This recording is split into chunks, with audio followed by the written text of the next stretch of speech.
Hello guys, मेरा नाम है रवि और स्टडी ग्लो में आपका बहुत बहुत स्वागत है। दोस्तों हुआ क्या है, आप देखेंगे कि चीन की रॉकेट की चांद से टक्कर, बने तो गड्ढे। चीन नहीं बता रहा आखिर कौन सा हथियार उसने यूज किया। भाई क्यों बताए?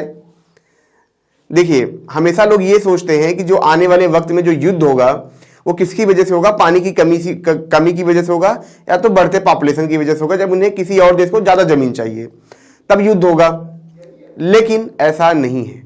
मैं आपको बता दूं, उससे पहले युद्ध होना अगर होगा तो चांद की वजह से हो जाएगा।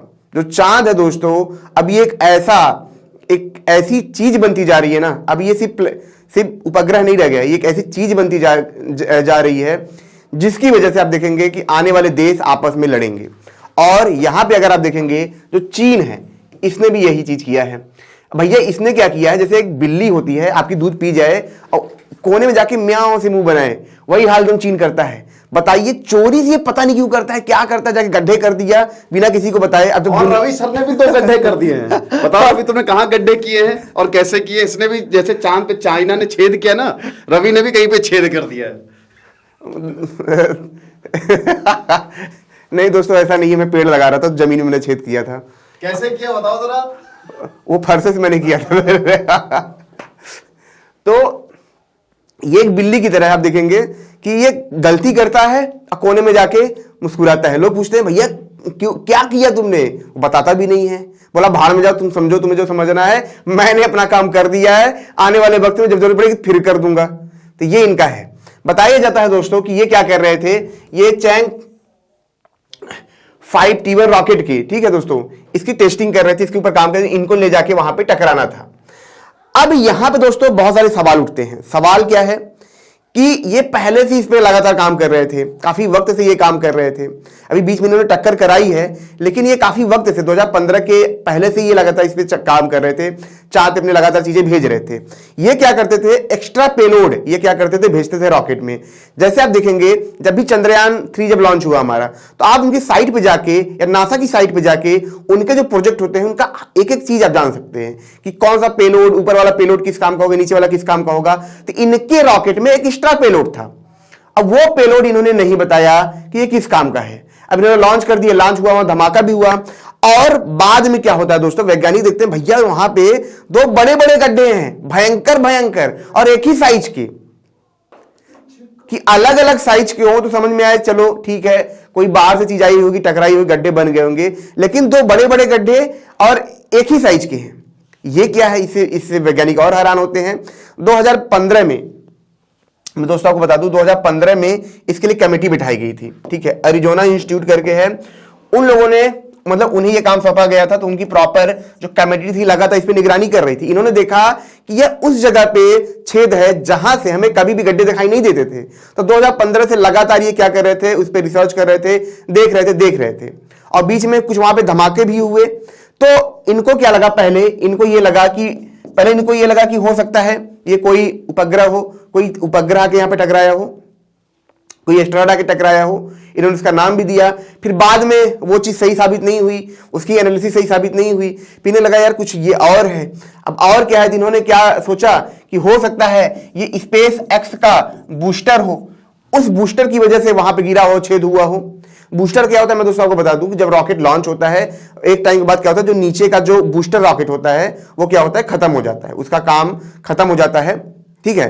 तो उन्हें ही क्या कहते हैं, बूस्टर कहते हैं। और उसमें एक और बूस्टर होता है जो क्या करता है, जो उसको घुमाने में हेल्प करता है, अंतरिक्ष में वो लगातार लगा रहता है। लेकिन एक टाइम के बाद जब कैप्सूल, इंसान जब नीचे उतरने लगता है कैप्सूल के द्वारा, तो उस बूस्टर का भी काम खत्म हो जाता है। तो बूस्टर कभी कभी घूमते हुए चांद पे गिर सकता है। तो वैज्ञानिकों को ये लगा, लेकिन बाद में जब उन्होंने और शोध किया, पता चला स्पेस एक्स का भी कुछ ऐसा नहीं है। फिर इनका दिमाग जाता है इनके मिशन पे। इन्होंने क्या किया था, 2022 में एक ऐसा ही मिशन लॉन्च किया था जिसमें एक्स्ट्रा पेलोड था। बार बार नासा सरकार इनसे पूछ रही थी कि आपका ये एक्स्ट्रा पेलोड क्या है, एक्स्ट्रा पेलोड क्या है, लेकिन इन्होंने क्या किया था, उसके बारे में कुछ भी नहीं बताया था। अब इन्होंने 2 गड्ढे किए हैं।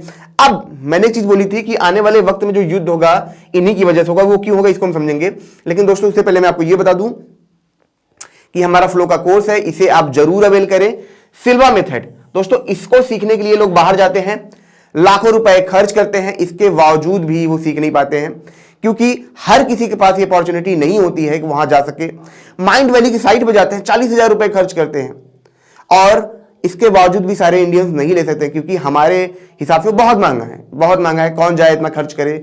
इसी कोर्स को हम यहाँ पे मात्र 299 में लाए हैं, जिसकी मदद से आपकी जो एफिशिएंसी है 5x गुना बढ़ जाएगी, यानी कि 500% गुना बढ़ जाएगी। यानी कि जो सिलेबस आप 1 साल के अंदर खत्म करेंगे, इस थेरेपी की वजह से, इस प्रैक्टिस की वजह से आप अपने सिलेबस को महज 2 से 3 महीने के अंदर खत्म कर पाएंगे। तो Flow25 कोड आप यूज करें और महज 299 में इस कोर्स को आप जरूर अवेल करें। अब दोस्तों, जैसा कि मैं बताऊं कि युद्ध क्यों होगा, आप एक बात समझिए। चांद, देखिए, अगर हमारे पास धरती कम पड़ेगी, जमीन कम पड़ेगा, तो हम आज इतने एडवांस हैं कि हम जमीन की लड़ाई नहीं करेंगे, बल्कि हम किसी और जगह पे जमीन जाके बसा, मतलब जमीन ले सकते हैं, दुनिया बसा सकते हैं। और जो चांद की जमीन है फ्री की है। धरती पे अगर हमें जमीन चाहिए तो हमें खून बहाना होगा, पैसा बहाना होगा। पता चला खून बहाने चक्कर में अपना और देके चले आए भाई, अगर ज्यादा भारी सामने वाला पड़ गया तो हमारा ले लिया, तो ये प्रॉब्लम हो सकती है। तो जब हम इतने एडवांस हैं कि हम चांद पे जा सकते हैं, आ सकते हैं, जा सकते हैं, आ सकते हैं, और आने वाले वक्त में हम और आसानी से आ जा सकते हैं, कम पैसे में आ जा सकते हैं, तो क्यों ना अपना यहीं पे घर बना ले, यहीं अपना ठिकाना बना ले। भैया कुछ लोग जाके वहां रहो, ज्यादा परिवार हो गया, 2-4 लोग उस कमरे में रहो। तो ये पूरा यहां माजरा है। अब आर्टेमिस मिशन के तहत नासा ने क्या किया, लॉन्च किया, यहां पे कॉलोनी बसाएंगे, बेस बनाएंगे। अरे भैया आप क्यों बनाओगे, कौन हो आप जो आप बनाओगे, जाके वहां पे जमीन जितना हड़प लो। तो फिर चाइना भी वही कर रहा है, चाइना भी अपने चीजें कर रहा है, गड्ढा कर रहा है, कुछ दिन बाद वो अपना भेज के यहां पे जाके अपना जगह बना लेगा। अब नासा को ये बुरा लगता है, कमेटी बनाता है। भाई क्यों कमेटी आप बना रहे हो, वो चाहे जो करे, चांद आपका तो है नहीं ना। यहां पे प्रॉब्लम ये है, अब 2 बड़े देश, ठीक है, 2 महाशक्ति चाहेंगे कि हम चांद पे हम अपना कब्जा करें। देखिए, चांद पे जो कब्जा करेगा, कब्जा का क्या मतलब होता है, जो पहले पहुंचा, झंडा गाड़ दिया, बेस बना के, भैया इतना जगह हमारा है, कोई लेना नहीं चाहिए, तो बिना लड़े, बिना कुछ किए जगह इनकी हो गई, यही तो है। अब ये चाइना समझ रहा है, तो चाइना भी अब भाई अपने यहां पे भेजना चाह रहा है। अब नासा को ये बुरा लगता है, ये अमेरिका को ये बुरा लग रहा है, भैया क्यों भेजना चाह रहे हो। तो पूरा मामला यहां पे यही है, फ्री का जो है बहुत बड़ा भंडार, किसको मिल, जो पहले जाएगा वही पाएगा। जिसने जमीन पे पहले आए वो जमीन उनकी हुई। सेम चीज यहां पे वही चीज है, इसीलिए पूरा यहां पे ये मैटर है। और इसीलिए चांद यहां पे, जिसकी वजह से चांद, देखिए चांद क्या है दोस्तों ना, एक तो धरती कितना पास है, टेक्नोलॉजी बहुत बेहतर होती जा रही है, प्राइस सस्ते होते जा रहे हैं रॉकेट के, ठीक है।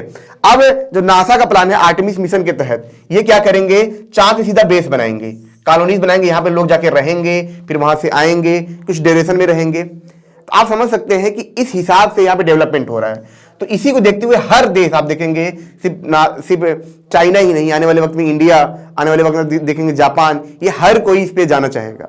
यहां पे सबसे बड़ा सवाल उठता है अमेरिका के लिए, अगर आप सुपर पावर हो, आप बड़े दोस्त हो, क्यों ना आप एक बैठ के प्रॉपर टेबल पे मीट करते हो कि ठीक है हम चांद है भाई, सब पूरे, ये चांद अगर उपग्रह है तो पूरी धरती का है ना, तो क्यों ना पूरी धरती के लोग इसमें मिलकर बैठ के बात करें, और अगर करना ही है तो फिर साथ में मिलकर डिसाइड करें। लेकिन नासा ऐसा नहीं करेगा। जहां नासा का फायदा होता है वहां नासा किसी से नहीं पूछता है, ठीक है, नासा की बात नहीं कर रहा हूं, अमेरिका की, सॉरी फॉर नासा, ठीक है। तो यहां पे यही प्रॉब्लम है। तो मुद्दा यही है दोस्तों, जो गड्ढा है वो चाइना ने ही किया है, भले ही ये हल्ला कर रहे हैं, लेकिन किया उन्होंने ही है। और आगे वाले टाइम में आप देखेंगे 5-6 साल में वो अपना बहुत बड़ा सा कुछ ले जाकर वहां पे रख देंगे, प्रॉपर बेस बना लेंगे। जो काम अमेरिका कर रहा है वो वही कर रहे हैं, वो बिना बताए कर रहे हैं। उनका क्या प्लान है ये भी नहीं कह सकते। क्या पता कोई ऐसा हथियारी टेस्ट कर रहे हो जो पूरी दुनिया में सबसे ज्यादा खतरनाक हो। धरती पे चेक नहीं कर सकते, धरती पे चेक नहीं कर सकते थे, इसीलिए चांद पे टेस्ट कर रहे हो। ये तो आने वाले वक्त में पता चलेगा आखिर वो टेस्टिंग क्या थी। तो दोस्तों ये छोटा सा लेक्चर था, अगर ये आपको अच्छा लगा हो इसे लाइक करें, कमेंट करें, शेयर जरूर करें। मिलते हैं नेक्स्ट लेक्चर में। Thank you so much.